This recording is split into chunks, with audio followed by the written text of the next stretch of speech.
안녕하세요. 도로왕 김지훈 변호사입니다. 최근 폭설과 한파로 길이 얼어붙고 블랙아이스나 아니면 눈길 미끄럼 교통사고가 굉장히 많이 발생하고 있습니다. 특히나 이런 사고는 연쇄 추돌로 이어져서 굉장히 심각한 상황을 초래하기도 하는데요. 자, 이럴 때 과실 비율은 어떻게 산정될까요? 사실 딱 정해진 정답이나 기준은 없습니다. 이런 연쇄 추돌 사고에서 과실 비율은 이 경우에 따라서 굉장히 구체적이고 개별적으로 산정이 되게 되는데, 대개는 뒷차가 바로 앞차를 책임진다, 이렇게 생각하시면 편합니다. 자, 먼저 뒷차부터 보겠습니다. 뒷차가 앞차를 받는 추돌 사고에서 대부분의 경우에는 뒷차에게 큰 과실 책임을 물게 됩니다. 왜냐하면 운전자에게는 전방 주시 의무와 안전거리 확보 의무가 있기 때문인데요.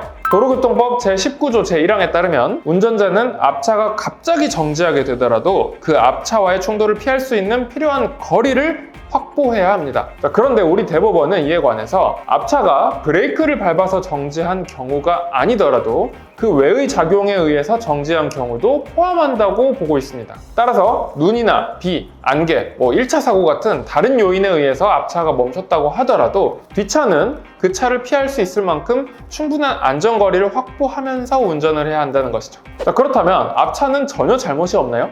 그건 아닙니다. 빙판길에 미끄러진 앞차도 상황에 따라서는 일부 과실 책임을 질 수가 있습니다. 왜냐하면 사고를 유발했기 때문인데요.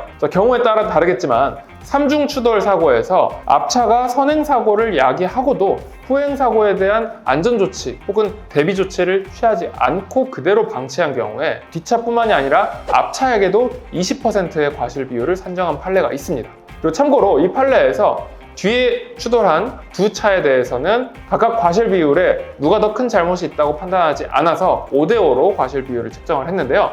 그래서 결과적으로 이 사고에서는 세 대의 자동차가 앞차 20%, 뒷차 그리고 세 번째 차가 각각 40, 40 이렇게 과실 비율을 산정을 한 적이 있습니다. 자, 그리고 이런 판례도 있습니다. 앞에 경운기가 굉장히 천천히 가고 있었는데 그 뒤를 따르던 차도 안전거리를 확보한 채로 천천히 가고 있었거든요. 그런데 그 뒤에 오던 제3의 차가 이 경운기와 뒷차를 보지 못하고 그대로 두 번째 차를 충돌해버린 거죠. 그래서 이 두 번째 차가 충격에 앞으로 밀려서 경운기를 들이받았습니다. 자, 이럴 때는 두 번째 차가 안전거리 미확보에 과실이 있을까요? 판례는 이렇게 세 번째 차가 두 번째 차를 받아서 앞차를 치는 이런 외부의 물리력으로 인해서 앞차를 추돌하게 된 경우에는 특별한 사정이 없는 이상은 두 번째 차에게 안전거리 미확보 과실은 없다고 판단했습니다. 복잡하죠? 사실은 이 두 가지 판례뿐만이 아니라 굉장히 다양한 판례들이 있습니다. 그래서 이러한 사고들은 그때그때 블랙박스나 아니면 목격자의 진술에 따라서 굉장히 과실 비율이 다르게 판단이 되는데요.